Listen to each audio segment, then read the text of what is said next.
Welcome back to The Explainer. Today, we're diving into something that is truly fascinating and, honestly, just a little bit terrifying.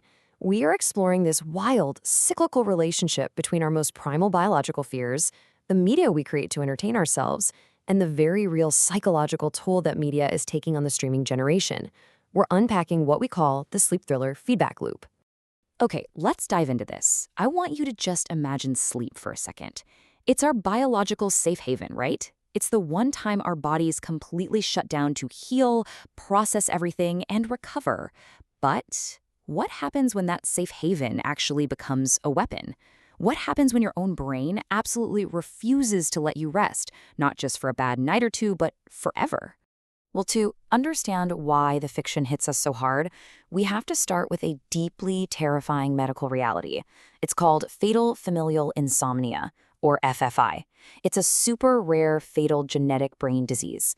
Basically, it's caused by these mutated prions, which are essentially just misshapen protein cells that start popping up in the brain tissue. They aggressively attack the nervous system and essentially turn the brain sponge-like, completely destroying your body's physical ability to sleep. Back in 2006, there was a documentary released called Dying to Sleep that chronicled the sheer horrors of FFI. And man, the public reaction was raw and completely visceral. There's this one 2006 Reddit comment reacting to the documentary that literally hits the nail on the head.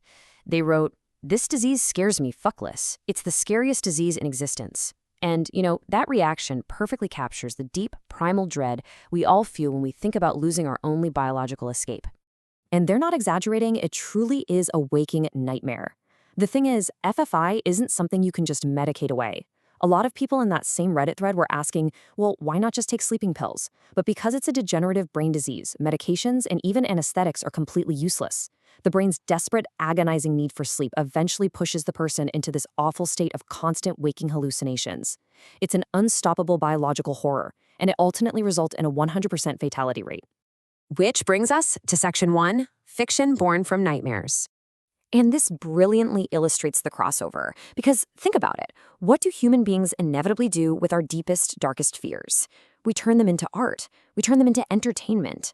On one hand, we've got the 2006 documentary Dying to Sleep, showcasing the real-world medical horror of FFI. But then, jump to 2023, and there's a fictional indie psychological thriller with the exact same name. Creators literally take the very real biological terror of sleep loss and translate it into these thrilling, suspenseful narratives. Moving right into Section 2, the indie thriller translation. Let's actually use that 2023 film as our anchor case study for how sleep terror gets packaged for our screens today. So, Dying to Sleep is this tight 1 hour and 20-minute indie psychological thriller. It follows Mary, played by Sarah Lydia Sophia, who is battling these chronic, incredibly terrifying nightmares. She gets desperate and ends up being heavily medicated by a reclusive holistic doctor named Ted Palmer, played by Eric Roberts. It also features Dave Sheridan playing manager Nick, and his performance actually helped the film win an award of excellence for Best Ensemble Cast at the 2022 Indie Fest. But as Mary's sleep deprivation gets worse, it creates this dense fog of mental troubles. It starts unearthing dark family secrets and really dives into heavy themes of guilt, LGBTQ identity, and severe mental illness. Now, the true horror of a film like this, it isn't ghosts or monsters hiding in the closet. The movie actually mostly avoids cheap jump scares or heavy gore. Instead, it leans entirely on this intense, slow-burn psychological terror. It weaponizes the vulnerability of a mind that's been denied rest and clouded by heavy paranoia, leaving the audience, just like the main character, completely unsure of what's real and what's just a hallucination. And Dying to Sleep is definitely not alone here. It's part of a massive media landscape that totally exploits our fear of slumber. Just look at this list of 5 highly successful suspense novels. We've got Mary Kubica's When the Lights Go Out, which deals with extreme insomnia. There's S.J. Watson's Before I Go to Sleep, Chris Bohjalian's The Sleepwalker, Mary Higgins Clark's I Heard That Song Before, and Celia Frumlin's The Hours Before Dawn. Insomnia, amnesia, and sleepwalking are just incredibly potent plot devices because they tap right into that universal fear of losing control the second we close our eyes. Which naturally leads us to Section 3, the psychological toll. So, we know the grim reality, and we've seen how it translates into fiction. But how does consuming hours and hours of this fictional sleep terror actually impact the viewer sitting right there on their couch? To answer that, we turn to a really fascinating December 2025 academic study published in Advances in Consumer Research. The researchers surveyed 227 Generation Z viewers to figure out exactly how binge-watching psychological thrillers alters their behavioral psychology. Now, what's really interesting about this data is where Gen Z is actually going to get this content. The numbers clearly show they heavily favor Netflix, with 129 respondents ranking it as their top choice for thrillers. That's followed by Amazon Prime at 57 and Disney Plus Hotstar at 38. Netflix's algorithm-driven library is just an absolute powerhouse at constantly feeding viewers the next dark, suspenseful narrative, keeping them totally locked into the loop. But why are they putting themselves through it? When we break down the primary motivations, entertainment takes the top spot with 128 people, followed closely by an interest in psychology at 98 and the sheer thrill and suspense at 95. The wild irony here is that escapism was actually ranked as the absolute lowest motivator. Gen Z isn't watching these dark thrillers to turn their brains off.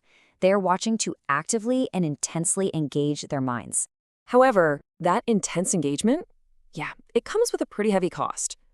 When asked to rate their experiences, a massive 171 respondents highly enjoyed the complex narratives. But look at the fallout. 87 respondents agreed they actually experienced a shift in their personal ethics and morality, and 80 respondents reported a direct, negative impact on their own sleep and cognitive processing. So the enjoyment of the fiction is causing very real-world disruptions. In fact, the study highlights a super insidious desensitization happening. To quote the researchers directly, the constant exposure to morally gray figures ensures that bad behavior becomes acceptable, altering young viewers' perceptions of justice, morality, and social responsibility. I mean, wow. Binge-watching these thrillers doesn't just make you tired for work the next day, it slowly shifts your entire worldview. So the crucial point is this incredible feedback loop. Gen Z consumers seek out media about sleep deprivation, paranoia, and psychological torture for entertainment. But by binge-watching this algorithmic content late into the night, they are actively triggering the exact real-life biological disruptions like anxiety, paranoia, and actual sleep loss that they intrinsically fear in the first place. The fiction is literally creating the reality. Let's look at Section 4, breaking the cycle. So how do we fix this? How do we consume this incredible, thrilling media sustainably without completely losing our minds or our sleep? The researchers laid out 4 highly actionable recommendations. First, streaming platforms really need to tweak their algorithms to suggest break times after intense episodes, rather than just endlessly autoplaying the next one. Second, schools should offer media literacy classes specifically focused on how thrillers manipulate our emotions. Third, viewers are encouraged to journal to actually process those heavy plot lines, instead of just letting the anxiety sit and fester. And fourth, creators should be consulting mental health professionals to better understand the true psychological impact their scripts are having on the audience. Ultimately, it really just comes down to maintaining a balanced media diet. By actively choosing to alternate intense, dark psychological thrillers with lighter, more uplifting genres, you give your brain the chance to recuperate emotionally. You have the power to protect your digital well-being and, most importantly, your sleep schedule. Which leaves me with one final provocative question for you to ponder tonight. Is the thrill of the fictional nightmare really worth the loss of your real-world sleep? Think about that the next time that little autoplay timer starts ticking down. Thanks for joining me on this explainer. And seriously, I hope you all get some good rest tonight.